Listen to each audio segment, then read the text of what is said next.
Hi, I'm Dr. Mike, and I'm not in my office, as you can probably tell. I am on the coast here of Vieques, and walking along the beach, and I want to talk about um, the 7 things not to do from a chiropractic perspective. So, first thing would be sleeping on your stomach. Why is that not a great thing? It's because when you're sleeping on your stomach, your back is arched, puts a lot of strain on your lower back, and also your neck tends to be turned and extended at the same time. So better to sleep either on your side or on your back as long as you don't snore. Second thing not to do, which is very common nowadays, is sitting for a long period of time.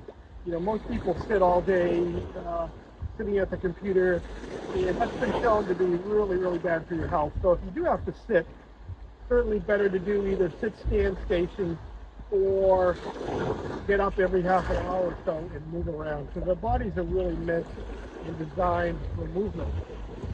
First thing that's really bad from a chiropractic perspective is shoveling or raking from one side only.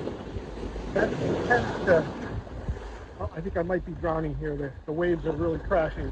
But when you shovel in the same direction or you rake in the same direction, it's just a pretty major twist in your spine, and it can cause misalignment and subluxation in your spine, leading to damage in your spine. So it's really important if you're going to shovel or you're going to rake to try to do it from both sides.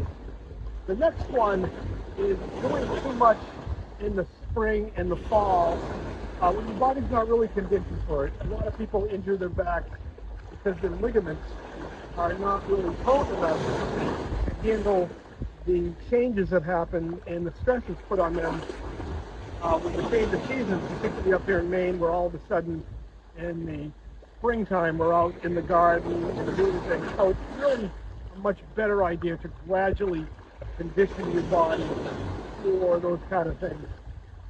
And then the other thing that's really important not to do as we start to get older and start to age in our joints is to be bending from the waist a lot and not using our legs to actually bend and work from our whole body. You know, continuous bending at the waist tends to put a lot of stress on those lower lumbar vertebrae, particularly L5-S1. But if we learn how to bend from the knees and the back at the same time, it's much better. So stay tuned for more reels, and the next one will be on what to do from a chiropractic perspective. Dr. Mike here in the Caribbean, and we'll be homeschooling in Maine up in the winter. Boom.